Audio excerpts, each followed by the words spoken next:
Showbiz fanatics, Bernardo family and Fulkerson family sabay na nagparamdam sa social media. Bago tayo magpatuloy sa ating updates for today's video, nais ko po muna magpasalamat sa lahat ng mga legit viewers, subscribers at ang lahat ng mga legit na nagmamahal at sumusubaybay sa lahat ng ating mga updates. Maraming salamat po.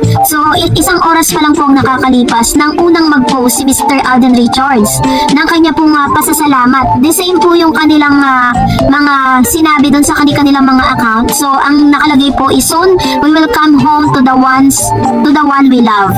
And kasabay nga nito, nag-post din po si Mami Min at ito si Miss Catherine Bernardo ng kanilang pasasalamat sa lahat po ng mga fans ng Katden at sa lahat ng mga sumusuporta sa kanilang movie dahil nakaabot na po sa kanilang atensyon at sa kanila pong sa kanilang kampo na nagkaubusan nga po ng ticket sa mga SM malls. Ang sabi po ni Laysam na isa sa mga RM netong si Mr. Alden, nag-post din siya ng the same caption, soon we will come home to the one we love. We already said our hellos yet, but we can feel your overwhelming support already. Thank you so much. Ayun, abot langit nga pasasalamat ng maging ni Miss Carmi Raimundo. Nag-post din po siya ng the same caption. Tapos pinakita po nila yung ilan sa mga trailer dati. Hindi ko alam kung dati po siya or ngayon. Parang sa upcoming movie nila. And ganun din po si Ma'am Bernardo Min, yung kanya pong official Instagram account. Nag-post din po siya dyan sa kanyang IG. Maging sa Facebook page ni Miss Catherine Bernardo, nag-post din po siya ng overwhelming. Na-overwhelm po siya sa lahat ng mga naging nangyayari at ng mga positive. Biruin po na yun, hindi pa naman kasi napapanood, hindi pa man nailalabas talaga official yung trailer ng nasabing movie, nakakaubusan na ng tickets, At yun yung isa sa mga happy problem na kanilang nai-encounter ngayon. Syempre po, dahil po dito, tuwa po talaga, lalo na po si Direk Cathy Garcia Sampana na talagang ginawan po or talagang siya po yung nag-direct ng nasabing movie.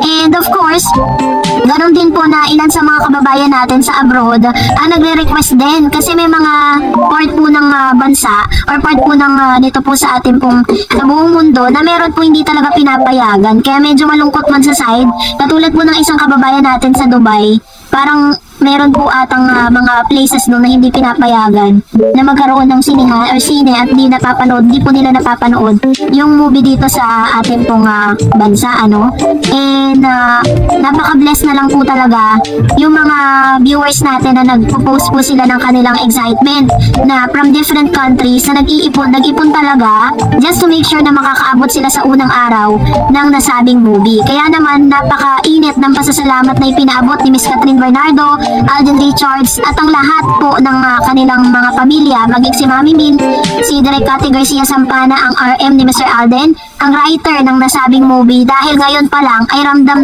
na po nila yung suportang ibinibigay ng Pilipino para po sa movie ng Hello, Love Again. So abangan natin yan. And for that, narito naman ang inyong mga positive comments patungkol naman sa ating latest update. Sabi ni Ma'am Sherminia Mangilan, may tiwala ako sa kanilang dalawang Kat at Alden, pero pray lang tayo kay Lord kahit gaano sila katibay. Kung ang panahon ayaw, wala tayong magagawa dyan. Kaya kalma lang tayo, pray natin kay God na sana sila na lang hanggang buhay. Si Alden, mabuti naman tao, pareho naman sila ni Kat. O ano pa ang hahanapin natin? Wala na tayong hahanapin pa, kaya support tayo sa Katden kahit anong mangyari.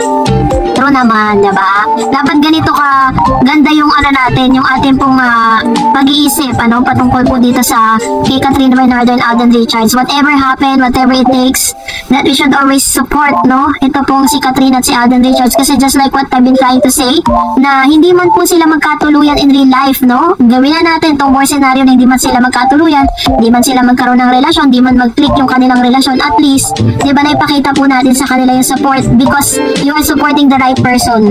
Tamang tao po yung sinusuportahan ninyo dahil napakarami po nilang natutulungan pareha. Sabi ni Mr. Renato, sa kanyang experience going back sa HLA movie, I was shocked when I heard sa news on SM Cinema, nabasa ko sa X, meron na pre-selling ticket last Friday sa online. I checked sa SM Ticketnet and totoo meron na nga, pwede na magpa-reserve. So I grabbed the opportunity and I'm lucky na pasama ako sa first 100 na naka-block 15 tickets yung binili ko. Premiere night ang binayaran ko through bank transfer. Few hours and pass by, yung mga relatives namin sa Pinas, pahirapan na makapasok sa website. Ganoon katindi ang impact ng HLA movie. Madami pa naman ticket pero karamihan doon ay 16 or 17 or hindi weekend.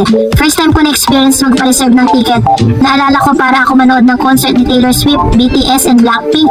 Kailangan magpa-reserve ng ticket 2 months prior to the date of concert. In case of HLA, 2 months din bago ang actual showing ng movie. Meron na palang ganito sa Pinas. Ayan. So, na-experience po dito ni Mr. Renato yung mga ganitong klase ng bagay, no? Lalo dito sa Pilipinas, pahirapan.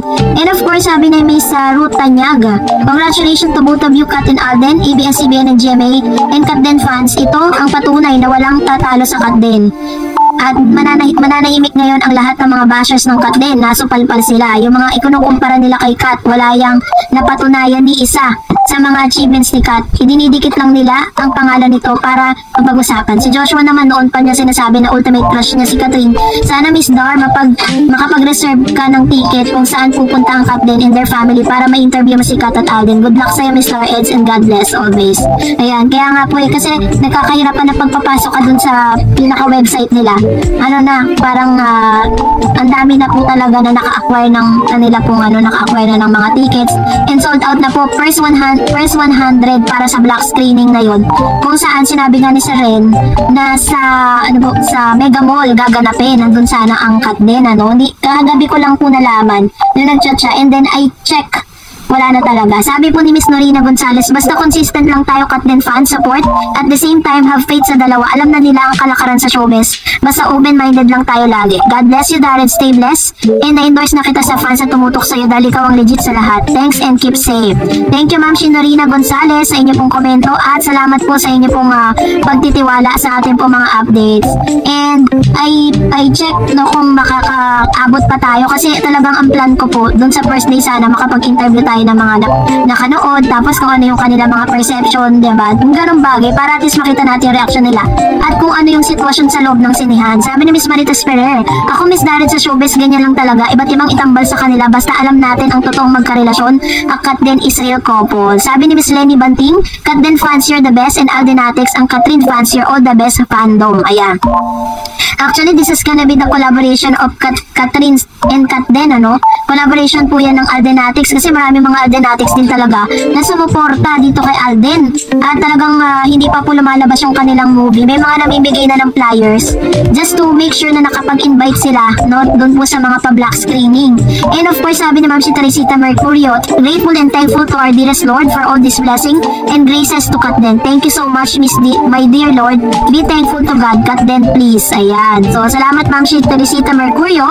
And of course, syempre, dapat naman talaga maging grateful tayo sa lahat ng bagay, diba? So, salamat po sa inyong mga komento, ha? And of course, see you po sa mga sinihan, no? Pero kung nagustuhan mo ang video na ito, huwag mo kalimutang mag-like, mag-share, at mag-subscribe, at i-follow mo na rin ang aking Facebook page, Dar Eds TV. And also, I have my TikTok account, which is Dar Eds TV. Pwede nyo rin po akong i-follow doon. Thank you for watching, guys. God bless everyone!